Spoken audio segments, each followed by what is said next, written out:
So Wolf of Wall Street, I was about 30 pounds into losing all the weight for Dallas Buyers Club when I got the call from Martin Scorsese to come in for a couple of days and play this guy, Mark Hanna, who's sort of the mentor to Leonardo's Belfort character.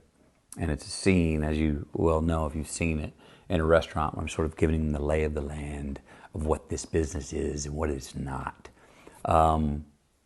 I went in to that, and they had this one line that was already written in the script, and I called a launchpad line. I had one in Days Confused. I had one, as I told you, that Steven Soderbergh gave me in Magic Mike. It's a line. Sometimes you get a line in a script that just the imagination just soars, and I can just fly with it and go unpack that line. If this character means that, then there's an encyclopedia on this man. And that line with Mark Hanna was he's explaining to the secret of this business to Leonardo's character, and he says, the secret, it's cocaine and hookers. And I just read that, and I was like, if this guy really believes that, who the hell is this guy? So I started writing that encyclopedia, and I started talking to all these different kind of brokers and that were of that time, and I started writing a lot of things down, and really what's on screen turned out to be a rap, which Leonardo teed me up, but Martin Scorsese let me run. And I don't think Martin Scorsese gave me any direction in English. He didn't give me any direction. It was almost like he just talked to me musically. Yeah, do Martin Scorsese loves funny. He would just make these sounds and musical beat sounds and point, yeah, do that. And so he just let me go. And I just went off and did what you see in the movie. The actual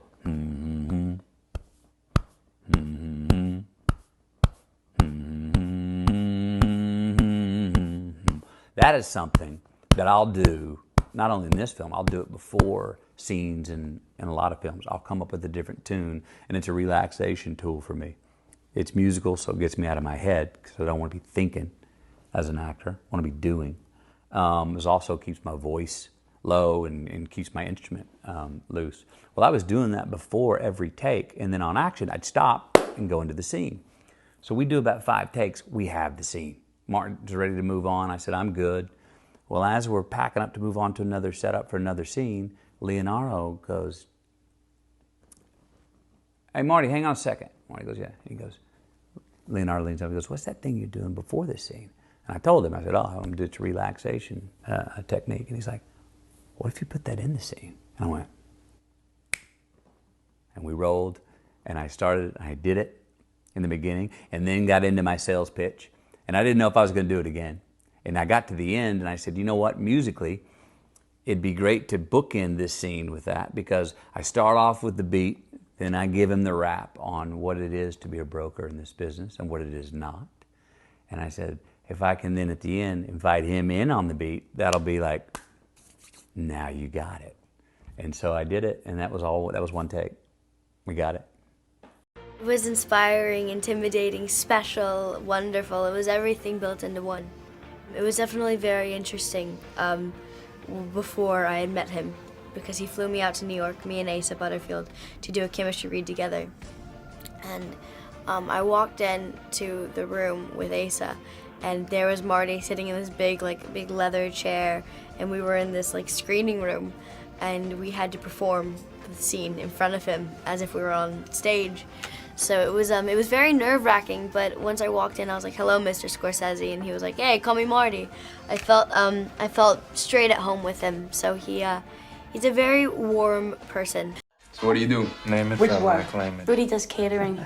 Rich joints. Malcolm X was an amazing experience because the amount of talent that he had working with him, and between that and the cinematography and Terrence Blanchard, and also the costumes and the wigs and the time period. How did his directing style differ from Scorsese's? Well, every director has their own style. I think with Spike, Spike liked my ability to improvise. But, everybody's got their own thing. I've only done one Martin Scorsese movie. In fact, when he did The Irishman, I was saying to my manager, like, you know, like, I want to go in on that. And she goes, and they know you already from Goodfellas, and they want like something more specific for the people that they cast. And Marty actually doesn't tend to cast women a second time. But yeah, no, I mean, it's hard for me to really compare directing styles because everybody has their process. And my job is just to take the material and make it come alive. Now, let me ask you, how was Scorsese with this whole process with you? Very interesting. So Scorsese was very different. Scorsese was like, listen, he fell in love with the whole straight line system, the actual sales side of it. Like, that's what really intrigued him, is that what was really going on, he saw it very quickly, that behind the whole thing was this system I created that allowed average people to become awesome, right? He's such a cinephile, this guy. I had like hundreds of hours of videos. He studied every single video. He knew every single line. He was really into the whole thing. But interestingly enough, he says, listen, he didn't want to spend that much time with me personally, because he goes, I have this vision of you.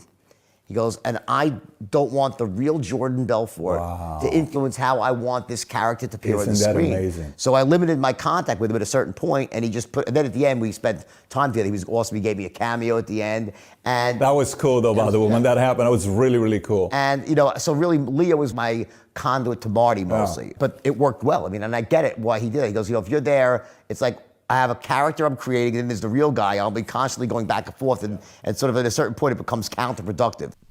I mean, Emma, you know as well, the man lives and breathes cinema. And, you know, if I would answer that question in all honesty, I would say it's because he's such an immense fan of film and filmmakers. And I think that, you know, he always talks about him as this young man, you know, with asthma, with his father, watching film after film after film in a contained environment of the theater. And I think that ultimately, you know, the drive to try to do something as great as all these people that he's admired for decades and decades, and he looks at this as the great modern art form.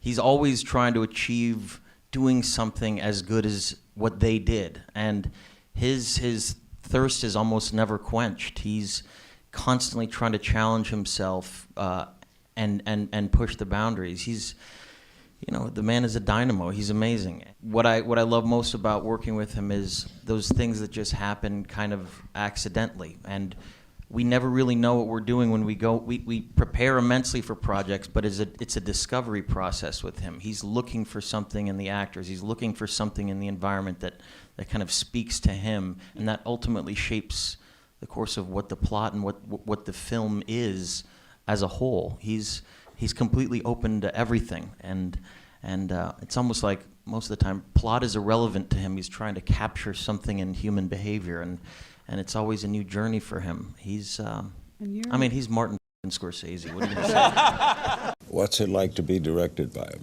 It's surreal because I grew up watching his movies, and even though I didn't come from, you know, an Italian family where I mean, his movies are all over the map, I guess, but they're so personal, and I related to them in some way.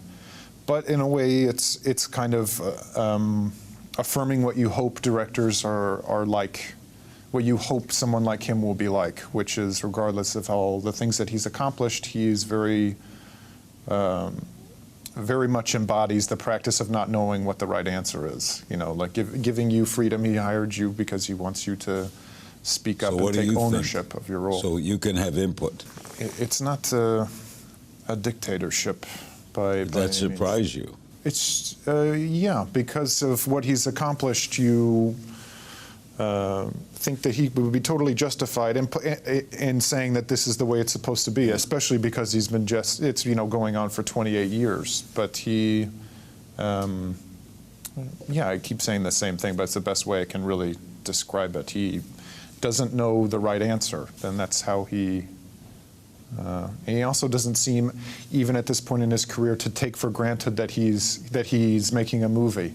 I think he very much knows that the effect that films had on him as such a young life. I mean, I haven't really psychoanalyzed him that much, but that, you know, all these Rossi movies and Rossellini were playing, and his TV as a kid, and at the same time going to the movie theater and seeing John Wayne movies and The Searchers, and I think he really personalized all those films and knows, can testify to how much of an effect it had on him, and is very aware kind of the awesome power that films can have and doesn't take it for granted. These characters like Rob really moves you. Yeah.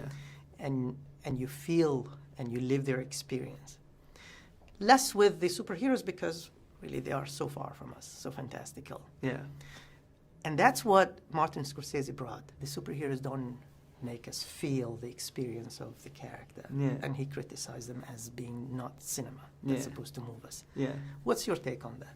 I would invite him to come and sit in one of those movies with an audience because it does move them. I've not been in a movie where I've seen more people crying in the end of the movie and screaming and yelling and being affected as I have in those. If we're living in a world where economics are how we measure the value of a society, then yeah, it's, whoever makes the biggest thing is going to dominate it, And they're going to try and keep making that again and again. In that article, he said something really interesting, and I wish he took it all away. He says, I'm not suggesting that we subsidize films, but that's exactly what he's suggesting. We should have a National Endowment of the Arts that give money to another kind of cinema, and does support another kind of cinema. If you're working in the milieu of, I'm going to try and make a movie that has economic success, which he does too, by the way, then how can you complain about that system when you're not on top of it anymore? I'd love to see Marty create a national film endowment and he could do this, and that lets young, new talent come in that isn't just driven by the marketplace, but driven by the precepts of art, That would be amazing. When you're making a film with Martin Scorsese, and, you've been working with really great directors, you're one of the most committed actors I've ever seen in terms of what you do for your roles. But was there something that Scorsese suggested to you, whether it was advice or how to do something that you hadn't thought of yourself, something that you learned from? A lot of things, but the thing that comes to mind is he would always say, if ever I was having a wobble, if ever I was feeling insecure or self-doubt or, anything like that, he would say, it's all in there, it's all in there, it's all in you, trust it. I hired you for a reason, so don't just live with the doubt and show up. That must have given you some confidence. Oh my goodness, especially when it's coming out of his mouth, you kind of go, well, if you think so, maybe I'm all right. What's your favorite Scorsese is an unbelievable director story? So when we were shooting Wolf of Wall Street, the scene I auditioned with, the first scene I auditioned with was Donnie's intro scene where he goes up to Leo at the diner and says how much money do you make and all that stuff, and I want to work for you, And so not only had I been preparing for that like a year earlier for the audition for 2 months, then we rehearsed for months, then it was like halfway through the shoot, which was a 7-month shoot. So I'd been preparing for this scene forever, for almost a year, You're basically. doing it in the shower? I was like, I know how to do this scene. Yeah. So that day, all we were shooting in the diner was that scene, and then the scene after where I call and quit, and Leo's doing voiceover, saying like, this guy was really weird, whatever, And so we get there, we shoot the intro scene, and it goes, we do like a few takes, and Scorsese's happy, and he's like, cool, moving on, right? I'm so relieved. Yeah. Like, all I'd been thinking about this scene was this scene. I'm so relieved. Then we have to shoot the scene that's not even really scripted. It's just literally like, I quit, and I'm talking to my brother-in-law quitting my job. It's like 1 or 2 lines. And I start doing it. And we do it again. We do it again. We do it again. We end up doing it like 20 times. He's not saying anything to me, and Leo's looking away, kind of like uncomfortable, because it's like he doesn't understand either. He doesn't understand either. It's like he's just like, well, obviously we know something's not working because or else we would have moved on ages ago, right? And so finally I'm like, I walk around, get a cup of water, and his assistant, who's a friend of mine, comes up and is like, you okay? You all right? And then I'm like sweating, it's a disaster because I'm like, if she notices, she's at the monitors, oh my God, like he must be not happy with what I'm doing, right? And so we do it like 10 more times, nothing. I'm freaking. So you've done it like 30 times and I'm at this freaking point? out. Yeah, I'm like freaking out. Like, and he's like, all right, everyone, let's like take a break, and everyone leaves, and he's like, kid, come here, come sit with me, and we go to the monitors and we sit, and for about 20 minutes he just reads the newspaper, and I just sit and stare at the wall, and I'm like, what the fuck is going on, you know? And after like 20 minutes. You know, after like 5 or 7 minutes of sitting in silence with him, I just like start to naturally relax, you know? Like I'm just kind of chilling out a bit. I'm just like, okay, you know, like chilling. And then after like 20 minutes, he's like, kid, you want to try it again? I was like, yeah. Everyone comes back in. We do it 2 times. He's like, that was great. Let's go. And he was happy. So the Jedi mind trick relaxed you. He is such a genius on so many levels that it is inexplainable, basically, you know? But he had to like get me out of my own head. I was doing something wrong, and you were probably too urgent. I don't know what it was, but he just was like basically his way of getting me to get out of my head and chill out. You know? I had high hopes for that question, but you exceeded those hopes. Thanks, Bill. That was a really good story. Yeah, I'll remember it the rest of my